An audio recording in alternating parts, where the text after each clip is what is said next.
बाद जब red moon का दिन आता है उस दिन मालकिन की ताकत बढ़ जाती है और वो कैद से आजाद हो जाती है। जहाँ पर उसे तांत्रिक ने कैद किया था वहाँ से मालकिन ड्रैगन के रूप में उड़कर चली जाती है। उधर हम तांत्रिक को देखते हैं जो अब बूढ़ा हो चुका होता है। उसे एक चर्च में बुलाया जाता है जहाँ एक बच्ची को किसी बुरी शक्ति ने अपने कब्जे में कर लिया होता है। इसके बाद तांत्रिक अपने सहायक यानी असिस्टेंट के साथ चर्च में आता है। तांत्रिक जब उस बच्ची के ऊपर चांदी की राख डालता है तब वो बच्ची छटपटाने लगती है और उसके अंदर से वो बुरी शक्ति बाहर निकल जाती है। यहाँ पर हमें पता चलता है कि वो बुरी शक्ति मालकिन है। इसे देखकर वो लोग हैरान हो जाते हैं। मालकिन एक ड्रैगन में बदल जाती है। तांत्रिक और उसका सहायक मालकिन को जाल में फंसाते हैं और बहुत मुश्किल से लोहे के पिंजरे में बंद कर देते हैं। लेकिन मालकिन अपने साथ तांत्रिक के सहायक को भी पिंजरे के अंदर फंसा लेती है। मालकिन अपने पंजों का इस्तेमाल करती है और सहायक की गर्दन में छेद कर देती है जिससे वो तड़पता रह जाता है। तांत्रिक उसे ऐसा करने से मना करता रहता है और वो पिंजरा भी नहीं खोल सकता है क्योंकि ऐसा करने से मालकिन भाग जाएगी। मालकिन अपने पंजों से सहायक को जहर देकर मार देती है। ये देखकर तांत्रिक गुस्से में पिंजरे को आग के हवाले कर देता है पर मालकिन को कुछ भी नहीं होता क्योंकि उसकी ताकत पहले से ज्यादा बढ़ चुकी होती है। फिर मालकिन पिंजरे से बाहर आती है और ड्रैगन के रूप में उड़कर चली जाती है। तांत्रिक चिल्लाता है कि वो उसे ढूंढ लेगा। इधर पास के गांव में हम टॉम नाम के एक लड़के को देखते हैं जो अपनी माँ, पिता और एक बहन के साथ रहता है। टॉम को काफी समय से आत्माओं और जीवों के विजन आते रहते हैं लेकिन टॉम को भी नहीं पता है कि उनका क्या मतलब है। एक दिन टॉम के घर तांत्रिक आते हैं। दरअसल तांत्रिक के पास उनका एक असिस्टेंट पहले से है पर तांत्रिक टॉम को अपने दूसरे असिस्टेंट के रूप में रखना चाहते हैं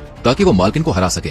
टॉम की माँ से मिलकर उनसे अनुरोध करते हैं कि टॉम उनके नए सहायक के रूप में उनके साथ शामिल हो क्योंकि वो सातवें बेटे का सातवां बेटा है। दरअसल माना जाता है कि सातवें बेटे का जो सातवां बेटा होता है उसके पास ऐसी अनोखी शक्तियाँ होती है जिससे वो चुड़ैलों और बुरी शक्तियों का मुकाबला कर सकता है। तांत्रिक टॉम के घर वालों को कुछ सोने के सिक्के देते हैं ताकि वो टॉम के साथ जाने की अनुमति देते हैं। टॉम भी तांत्रिक के साथ जाना चाहता है लेकिन उसकी माँ अपने बेटे को लेकर काफी चिंतित होती है। टॉम की माँ उसे एक पत्थर देती है और कहती है कि इसे हमेशा अपने गले में पहन कर रखना और अपने बेटे को अपना ख्याल रखने को कहती है। इसके बाद टॉम तांत्रिक के साथ निकल जाता है। उधर हम मालकिन को देखते हैं जो कई वर्षों बाद अपने किले में लौटती है जहाँ की हालत बिल्कुल खराब होती है। साथ ही मालकिन की बहन का चेहरा बुरी तरह से जला हुआ होता है। ये सब तांत्रिक ने किया होता है। मालकिन अपनी शक्तियों से अपनी बहन को जवान बना देती है और अपने किले को पहले जैसा बना देती है। अब मालकिन तांत्रिक से बदला लेने की योजना बनाती है। वहीं शहर के बाजार में हम टॉम और तांत्रिक को देखते हैं। तांत्रिक टॉम को कुछ सामान लेने के लिए भेजता है। टॉम अकेले सामान लेने जाता है तभी वो एक लड़की को देखता है जिसे कुछ सैनिकों ने पकड़ा हुआ होता है। सैनिक उसे मारने के लिए ले जा रहे होते हैं क्योंकि उनका मानना है कि वो लड़की एक चुड़ैल है। टॉम सैनिकों के बीच आता है और उनसे कहता है कि ये लड़की बहुत खतरनाक है इसलिए उसे मैं सबक सिखाऊंगा। सैनिक उसे टॉम के हवाले कर देते हैं क्योंकि टॉम तांत्रिक का असिस्टेंट होता है। टॉम उस लड़की को साइड में ले जाता है। दरअसल इस लड़की को टॉम ने अपने विजन में देखा होता है। उस लड़की का नाम एलिस होता है। वो मालकिन की बहन की बेटी होती है जिसे तांत्रिक पर नजर रखने के लिए भेजा गया है। एलिस टॉम से कहती है कि वो उसके बारे में तांत्रिक को ना बताए। फिर एलिस अचानक से भाग जाती है और टॉम को भी पता नहीं चलता कि एलिस एक चुड़ैल है। वहाँ एलिस किले में आकर अपनी माँ और मालकिन से मिलती है। रात में तांत्रिक, उसका एक असिस्टेंट और टॉम जंगल से होते हुए आगे बढ़ रहे होते हैं। वो लोग सुबह तक तांत्रिक के घर पहुँचते हैं जहाँ पर ये लोग मालकिन का मुकाबला करने की तैयारी करेंगे। यहाँ पर टॉम को पता चलता है कि तांत्रिक फाल्कन्स ग्रुप का आखिरी सदस्य है।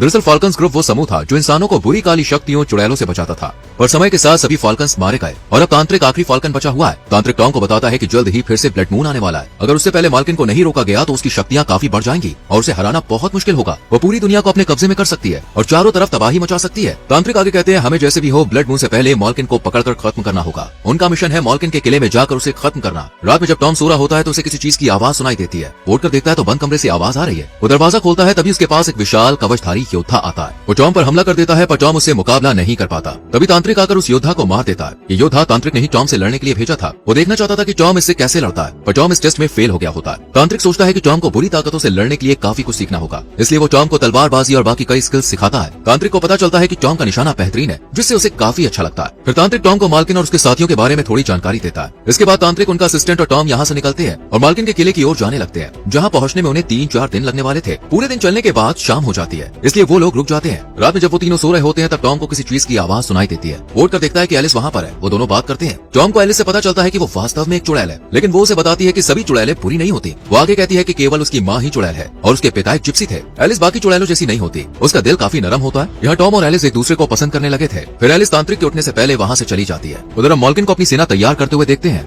अगली सुबह जब तांत्रिक और उसका असिस्टेंट और टॉम आगे बढ़ रहे होते हैं तभी उनके पास कुछ सोल्जर आते हैं। सोल्जर तांत्रिक और टॉम को मदद के लिए अपने साथ ले जाते हैं। उन्हें शहर लाया जाता है जहाँ उन्होंने एक क्रिएचर को पकड़ रखा है जो एक भालू के रूप में दिखाई देता है। यह भालू मालकिन के ही ग्रुप का हिस्सा होता है। तांत्रिक को भालू को मारना था जो केज में बंद होता है लेकिन तांत्रिक को देखते ही भालू केज तोड़कर बाहर आ जाता है। तांत्रिक भालू से लड़ता है और अपनी शक्तियों से उसे वापस मानव रूप में लाता है। इसके बाद भालू को कैद कर लिया जाता है। तांत्रिक टॉम से कहता है कि वो भालू को खत्म करे लेकिन टॉम ऐसा नहीं कर पाता। गुस्से में तांत्रिक भालू को आग के हवाले कर देता है। तांत्रिक टॉम से बहुत नाराज होता है और उसे समझाता है कि उसे बहादुर बनना होगा और ऐसे बुरे क्रिएचर या चुड़ैलों को खत्म करना होगा। गुस्से में तांत्रिक अकेले वहाँ से चला जाता है। टॉम उदास होकर बैठा होता है, तभी उसके पास एलिस आती है जो ये सब देख रही होती है। टॉम और एलिस एक दूसरे से बात करते हैं और उनके बीच नजदीकियां बढ़ने लगती है। वो दोनों एक दूसरे से प्यार करते थे और साथ रहना चाहते थे। तभी टॉम को फिर से एक विजन आता है। उसे दिखाई देता है कि तांत्रिक मुसीबत में है। वो एलिस को छोड़कर तांत्रिक को ढूंढने के लिए चला जाता है। अगली सुबह तक टॉम तांत्रिक को ढूंढ लेता है। यहाँ तांत्रिक को पता चल चुका होता है कि टॉम किसी चुड़ैल को पसंद करता है। तांत्रिक उसे बताता है कि उसे भी एक चुड़ैल से प्यार हुआ था और वो चुड़ैल और कोई नहीं मालकिन थी। पर समय के साथ मालकिन ताकतवर हो गई और बुरे काम करने लगी, इसलिए तांत्रिक को उससे दूर होना पड़ा। फिर तांत्रिक ने दूसरी लड़की से शादी कर ली, लेकिन मालकिन को उसकी खुशी बर्दाश्त नहीं हुई। मालकिन ने तांत्रिक की पत्नी की हत्या कर दी क्योंकि वो सिर्फ तांत्रिक को अपने साथ देखना चाहती थी। मालकिन के मन में सभी के लिए नफरत भर गई थी और वो सबको मारने लगी। तांत्रिक कहता है कि उसने फिर मालकिन से प्यार का नाटक किया। जब मालकिन को उस पर भरोसा हुआ तो उसने मालकिन को कैद कर दिया। तांत्रिक टॉम से कहता है कि मैं नहीं चाहता कि तुम्हारे साथ भी वही हो जो मेरे साथ हुआ, इसलिए तुम एलिस से दूर रहो क्योंकि वो एक चुड़ैल है। इसके बाद तांत्रिक उसका असिस्टेंट टॉम मालकिन के किले की ओर बढ़ते हैं। तभी एक बड़ा राक्षस उन पर हमला कर देता है। ये राक्षस बहुत भयानक दिखता है। तांत्रिक और टॉम जैसे तैसे उससे बचकर भागते हैं। वो अपनी जान बचाने के लिए पानी में कूद जाते हैं। राक्षस भी पानी में कूदता है और टॉम को अपनी मुट्ठी में पकड़ लेता है, लेकिन टॉम बहादुरी से लड़ता है और तलवार से उस पर वार करके उसे खत्म कर देता है। हालांकि वो दोनों झरने से नीचे गिर जाते हैं, पर टॉम पानी से बाहर निकल आता है। तभी उसके पास मालकिन की बहन आती है और उसे एलिस से दूर रहने को कहती है। वो टॉम को तलवार से धमकी देती है। तभी टॉम की माँ ने जो उसे लाल पत्थर दिया था वो चमकने लगता है। ये देखकर वो दावा करती है कि यह पत्थर मालकिन का है और वो बताने के लिए ड्रैगन के रूप में उड़कर चली जाती है। इसके बाद टॉम तांत्रिक के पास आता है। वो उससे काफी खुश होता है क्योंकि उसने राक्षस को मारा था। टॉम उनसे पत्थर के बारे में पूछता है जिसे उसकी माँ ने दिया था। इस पर तांत्रिक बताता है कि यह पत्थर में बहुत ताकत है। यह पत्थर मालकिन का था, लेकिन किसी चुड़ैल ने उसे चुरा लिया था, जिससे मालकिन की शक्तियां कम हो गई थी। तब जाकर मैं मालकिन को कैद कर पाया था। इन बातों से टॉम को पता चलता है कि उसकी माँ भी एक चुड़ैल है जिसने मालकिन से पत्थर चुराया था। उधर मालकिन को जब पता चलता है कि उसका पत्थर टॉम के पास है तो वो एलिस से कहती है तुम वो पत्थर ला कर दो, नहीं तो मैं टॉम को मार दूंगी। एलिस ना चाहते हुए भी टॉम को ढूंढने जाती है। इसके बाद मालकिन बाकी चुड़ैलों और अपने गुर्गों को लेकर जो अपने जानवर रूप धारण कर लेते हैं वो सब शहर पर हमला कर देते हैं और लोगों को मारने लगते हैं। यहाँ टॉम की माँ भी अपने पति और बेटी के साथ भाग रही होती है, पर ये सब देखकर उसे लगता है कि उसे लोगों को बचाना होगा। इसलिए टॉम की माँ चुड़ैल शक्तियों का इस्तेमाल करके मालकिन के गुर्गों से लड़ती है और एक एक को मार देती है। तभी मालकिन वहाँ आकर टॉम की माँ को पकड़ लेती है और उसे पहचान लेती है। किसी ने मेरा पत्थर चुराया था। मालकिन गुस्से में टॉम की माँ को बुरी मौत देती है। उधर एलिस टॉम से मिलती है और उसके पास से चुपके से पत्थर चुरा लेती है ताकि मालकिन टॉम को जिंदा छोड़ दे। तभी तांत्रिक और उसका असिस्टेंट आ जाते हैं। तांत्रिक एलिस को पकड़ लेता है, लेकिन टॉम उन्हें ऐसा करने से रोकता है। मौका देखकर एलिस यहाँ से भाग जाती है। तभी टॉम देखता है कि उसका पत्थर गायब है। वो समझ जाता है कि एलिस ने चुरा लिया है, इसलिए उसके पीछे दौड़ता है। टॉम जंगल में जाता है। उसके पीछे तांत्रिक और उसका असिस्टेंट भी होते हैं। तभी उन पर मालकिन के लोग हमला कर देते हैं। ये तीनों उनसे लड़ते हैं, लेकिन वो काफी सारे होते हैं, इसलिए टॉम और तांत्रिक असिस्टेंट को मरने के लिए खाई में फेंक दिया जाता है, जबकि तांत्रिक को वो लोग पकड़कर अपने साथ ले जाते हैं। यहाँ तांत्रिक असिस्टेंट और टॉम जिंदा होते हैं। तभी टॉम को विजन आता है जिसमें उसे उसकी माँ उसके पास आकर बताती है कि वो मर चुकी है और उसे मालकिन ने मारा है, और उसे हिम्मत नहीं हारनी है। वो टॉम से कहती है तुम सातवें बेटे का सातवां बेटा हो, साथ ही तुम चुड़ैल के बेटे हो, इसलिए तुम्हें पत्थर ढूंढकर मालकिन को हराना होगा। उधर हम मालकिन को देखते हैं जिसके पास अब पत्थर है और आज ब्लड मून भी है। जैसे जैसे ब्लड मून की रोशनी पत्थर पर पड़ती है वैसे वैसे मालकिन की ताकत धीरे धीरे बढ़ने लगती है। यहाँ तांत्रिक भी होता है जिसे मालकिन अपने साथ मिलाने के लिए उसे अपने वश में करने लगती है। तभी एलिस को पता चलता है कि उन्होंने टॉम को मारने के लिए खाई में फेंक दिया है, जिससे वो गुस्सा हो जाती है। एलिस मालकिन से पत्थर छीन लेती है और उसे लेकर भाग जाती है, जिससे तांत्रिक पर मालकिन की पकड़ टूट जाती है। ये देखकर मालकिन गुस्सा हो जाती है और एलिस को मारने के लिए ड्रैगन के रूप में जाती है, पर एलिस की माँ ऐसा होने नहीं देना चाहती है। वो भी ड्रैगन के रूप में मालकिन से लड़ती है। यहाँ मालकिन के गुर्गे एलिस पर हमला करते हैं, लेकिन टॉम सही समय पर पहुंच जाता है और उन्हें मार देता है। यहाँ मालकिन का एक साथी जानवर के रूप में तांत्रिक से लड़ रहा होता है। वो उसे एक आदमी के रूप में उससे लड़ने की चुनौती देता है, और जब वो इंसानी रूप में आकर अपने ब्लेड वाले हाथों का इस्तेमाल करता है तब तांत्रिक उसके ही हथियार से उसे मार देता है। यहाँ टॉम और एलिस भी बाकी मालकिन के गुर्गों से लड़ते हैं। टॉम के हाथ पत्थर लग जाता है, जिससे वो मालकिन के लोगों को जलाने लगता है। यहाँ एलिस की माँ मालकिन को जमीन पर गिरा देती है और दोनों इंसानी रूप में आ जाते हैं, लेकिन मालकिन एलिस के सामने ही अपनी बहन को मार देती है। यहाँ मालकिन देखती है कि सब कुछ खत्म हो गया है, उसके सभी साथी मारे गए। वो अपने कमरे में चली जाती है। तब तांत्रिक उसके पास आता है और उसे मारने के लिए अच्छे से बात करता है, लेकिन मालकिन उसे अपने पंजों से पकड़ लेती है। तभी टॉम आता है और मालकिन पर ब्लड फेंकता है, जिससे वो मर जाती है। इसके बाद वो उसके शरीर को जलाकर उसे खत्म कर देता है। इसके बाद टॉम, तांत्रिक, उसका असिस्टेंट और एलिस यहाँ से निकलते हैं। तांत्रिक टॉम के काम से खुश होकर उसे फाल्कन्स योद्धा बना देता है। अगले दिन तांत्रिक टॉम को बताता है कि वो अब उसके असिस्टेंट के साथ रहकर शहर की रक्षा करे, और फिर तांत्रिक वहाँ से चले जाते हैं। यानी कि अब टॉम एलिस के साथ रह सकता है, और इसी के साथ मूवी खत्म होती है। दोस्तों, आपको क्या लगता है एलिस के द्वारा पत्थर छीनने से मालकिन को हार का सामना करना पड़ा? इस पर अपनी राय कमेंट सेक्शन में जरूर दें। वीडियो को यहाँ तक देखने के लिए thank you very much. Video को लाइक और शेयर करके चैनल को सब्सक्राइब करके बेल आइकॉन प्रेस करें, जिससे आने वाली मूवीज एक्सप्लेनेशन आपसे मिस ना हो। मिलते हैं अगली वीडियो में। Bye bye.